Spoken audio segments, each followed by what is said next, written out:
On se pose la question de savoir si Dieu existe ou pas, alors que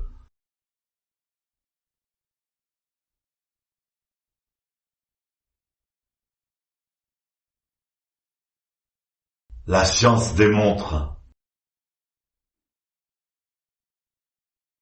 l'unité et la connexion entre toutes choses. Tout simplement.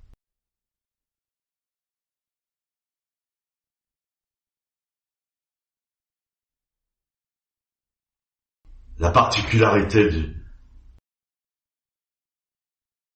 du zazen,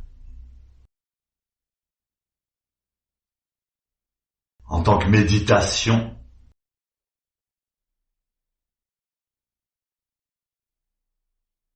c'est qu'on engage la totalité de son être.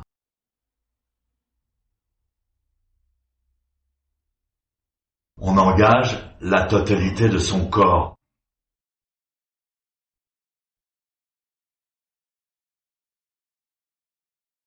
Maître Deshimaru disait toujours que le plus important, c'est la posture.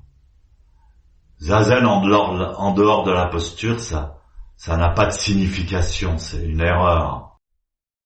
C'est même dangereux.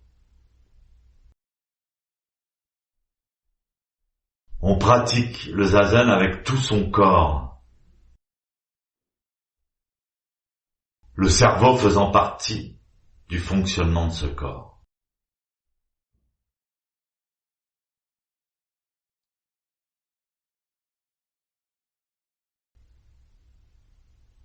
La première règle, c'est que la colonne vertébrale doit tendre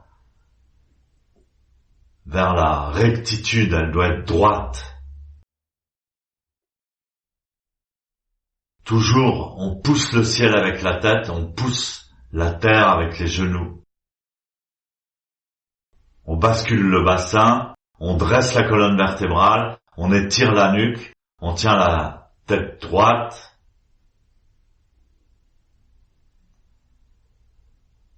Et on se positionne par rapport à la force gravitationnelle de la Terre.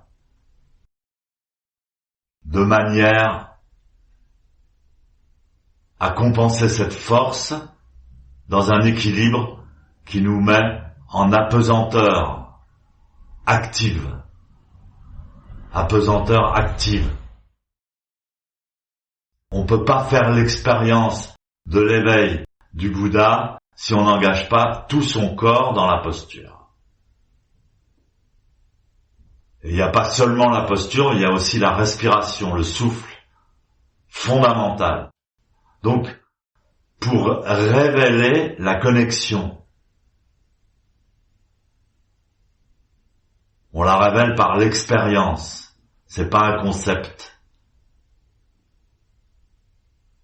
C'est pas une lumière spéciale, c'est pas une compréhension intellectuelle.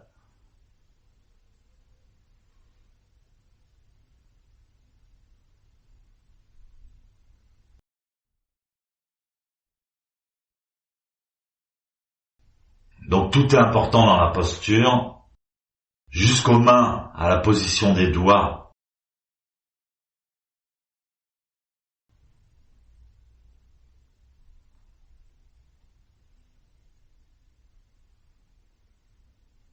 La position des mains, ça s'appelle un mudra, ou une mudra, ça dépend.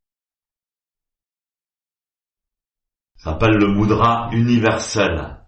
C'est un peu le joystick de notre posture.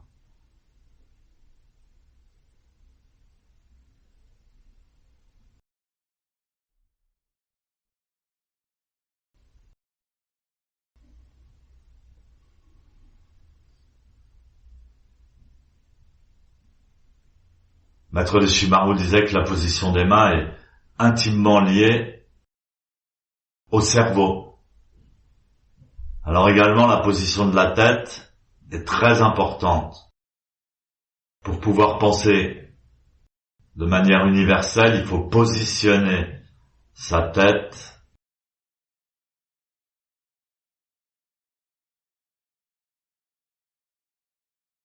dans une parfaite verticalité.